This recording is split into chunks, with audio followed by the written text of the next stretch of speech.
দাফনের ৫ মাস পর ঝিনাইদহের পোড়াহাটি ইউনিয়নের সাবেক চেয়ারম্যান ও সদর উপজেলা আওয়ামী লীগের সাধারণ সম্পাদক শহীদুল ইসলাম হিরণ ও তার গাড়ি চালক আক্তার মিয়ার মরদেহ কবর থেকে উত্তোলন করা হয়েছে।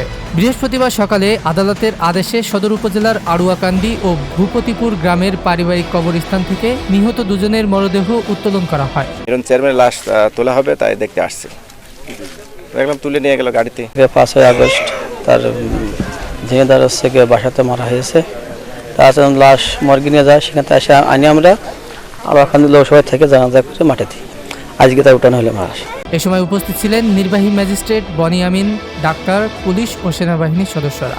নিহতের স্বজন ও এজাহার সূত্রে জানা যায়, 5 আগস্ট শেখ হাসিনার সরকারের পতনের খবর ছড়িয়ে পড়লে বিক্ষুব্ধ জনতা শহীদুল ইসলাম হিরণের শহরের স্টেডিয়াম পাড়ার বাসা ঘেরাও করে। এ সময় তার বাড়িতে আগুন জ্বালিয়ে দেওয়া হয়। এতে হিরণ অগ্নিদগ্ধ হয়ে মারা যায়। এছাড়াও তার গাড়ি চালক আক্তারকে কুপিয়ে ও পিটিয়ে হত্যা করা হয়। এ ঘটনায় দুই পরিবারের পক্ষ থেকে 17 ও 20 নভেম্বর আদালতে অজ্ঞাত 200 থেকে 300 জনের বিরুদ্ধে অভিযোগ দায়ের করা হয়। অভিযোগটি আমলে নিয়ে ঝিনাইদহ সদর থানায় এজাহার গ্রহণের জন্য senior judicial magistrate Mosammat Rumana Afroz আদেশ দেন।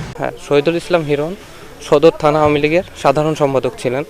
তো ওনাকে 5 তারিখে হত্যা করা হয় এবং 6 তারিখে ওনাকে এখানে দাফন করা হয়। তো দাফন করার পরে আজকে দীর্ঘ 6 মাস পর আর কি ওনার মৃতদেহ উত্তোলন করা হয়। আমি চাই এর সুষ্ঠু বিচার হোক। নিহত চেয়ারম্যানের ড্রাইভার আক্তার মিয়ার ভাই মুক্তার মিয়া জানান, আমার ভাই কোনো রাজনীতি করতো না, তার হত্যার বিচার আমরা চাই।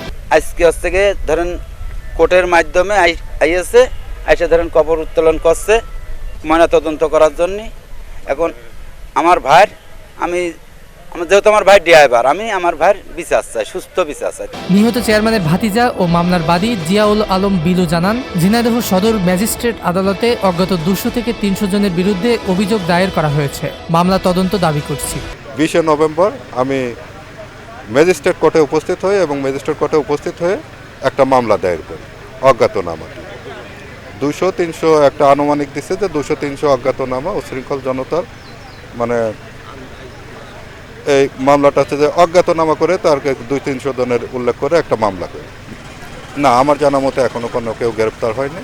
আমরা চাই যে এটা সুস্থ একটা তদন্ত হোক এবং এর বিচার হোক। আমরা তো পারিবারিকভাবে এটাই চাই যে এর একটা সুষ্ঠু তদন্ত হয়ে একটা বিচার। উপস্থিত নির্বাহী ম্যাজিস্ট্রেট বনি আমিন জানান, আদালতের নির্দেশে মরদেহ দুটি উত্তোলন করা হয়েছে। মরদেহের সুরহতাল হবে। ঝিনাইদহ থেকে বশির আহমেদের পাঠানো তথ্য ও ভিডিও চিত্রে ডেস্ক রিপোর্ট।